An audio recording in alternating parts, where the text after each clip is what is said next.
monggo aja. Ya, kami tadi juga ngomong ke Polda Metro kalau keluarga dan apa namanya dan penasihat hukumnya mau minta keterangan lebih dalam, lebih lanjut, silakan datang ke Polda Metro. Kalau perlu difasilitasi atau dibantu oleh Kompolnas, kami akan fasilitasi dan bantu untuk pertemuan tersebut. Sebagai pertemuan kedua sebenarnya. Kemarin pertemuan pertama sudah, waktu gelar pertama, jadi pagi sampai siang itu kami sama Komnas HAM, sorenya mereka keluarga. Nah, kalau memang diperlukan lagi pendalaman, ya monggo informasinya kami tadi sudah sampaikan dan mereka memastikan akan terbuka kepada permintaan keluarga untuk meminta informasi kembali. Nah, apa yang perlu diminta monggo aja terserah. Tapi kalau di publik misalnya terkait soal kenapa HP-nya kok hidup tanggal 8 misalnya ya, HP-nya itu tanggal 8 itu sudah ada penjelasan sebenarnya. Di preskon juga sudah ada penjelasan, cuman lebih teknisnya yaitu berhubungan dengan laptop.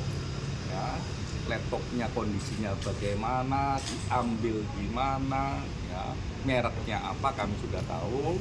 Tapi silakan aja itu ditanya ke ke pihak Polda karena itu cukup detail. Ya, kami ditunjukin foto-fotonya, kami ditunjukin videonya ketika posisi pertama kali laptop itu, sehingga laptop itu masih connect dengan HP, sehingga ya ketika dibuka layarnya masuk, makanya besoknya tanggal 8-nya itu masih connect. Nah, itu salah satu yang penting dan itu sudah dijelaskan sebenarnya dalam preskon dan dalam penjelasan yang sifatnya tertutup itu juga. Nah, terkait IG masih nyala misalnya, ya kalau kita lihat di media ya dicek aja, ditanyain juga boleh, karena kan IG itu kan bisa diakses oleh yang punya, karena yang punya almarhum, ya mungkin ada mekanisme di IG yang di situ bisa membuka kayak dan sebagainya, itu bisa dilacak gitu. Tapi dipastikan ya HP menyala tanggal 8 itu berhubungan dengan laptop. Bagaimana ngambil laptopnya, ya bagaimana posisi laptop ketika itu nyambung dengan WA, itu ada rekamannya, itu ada penjelasannya. Jadi menurut saya sepanjang ini sih kinerja untuk memproses kasus ini masih cukup sesuai dengan prosedur, termasuk soal amplop. Sebenarnya amplop itu bagaimana posisinya? Amplop yang ada isi styrofoam gambar bunga, gambar hati dan gambar bintang.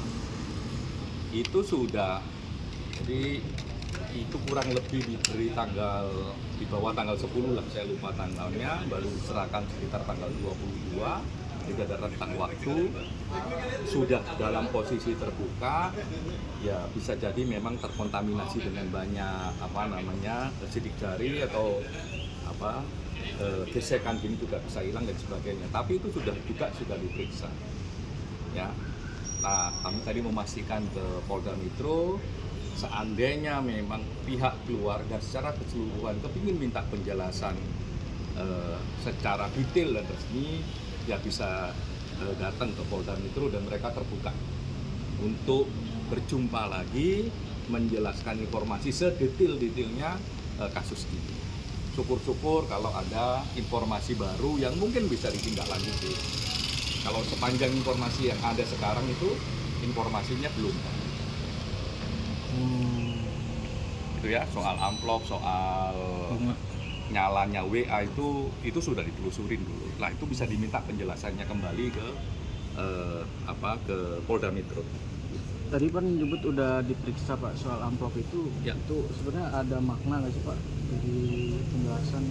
Soal amplopnya itu soal yang penting kan amplop itu kan siapa yang ngirim. Yang ngirim bisa dilacak dengan sidik jari kalau seandainya ada sidik jarinya. Nah, tapi kan kalau sidik jarinya udah tergoser-goser misalnya, atau model bahannya dan sebagainya, ya punya hambatan. Ya, satu. Yang penting itunya.